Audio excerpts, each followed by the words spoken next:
Сондай жерден көшіп кеп жатқан адамдардың өзін саяси тұрғыдан жаңағы газетте немесе неде оралман деген ат қойса, сен де үйіңде оралман деп сөйлей берме. Оралман деген ол жалпы жаңа тарихтағы саяси берілген термин.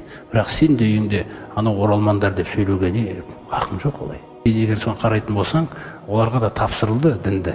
Көбісі жоғалтып алды, қайтып келген кезде дінсіз қайтып келді көбісі. Ол кемшілік, ол зор кемшілік өте үлкен. Алайда іштерінде сол аманат түсінген Халифа Алтай атамызға қарайтын болсақ, мысалы, Құранды қазақша сөйлеткен осы далаға келіп, оралман, бұл аманатын ең құрмаса осы нәрсені орындап кетейін деп. Қаншама жаңағындай сол кезде араб кісілердің посольстводағы нелердің барып, сол кісінің қолын сүйіп жүргенін өзім көрдім. Сауд Арабиясына барсаң да, Ал-Харам мешітінде сөрелерде сол кітап тұр. Міне, біреу болса да сондай нәрсені істегені деймін да.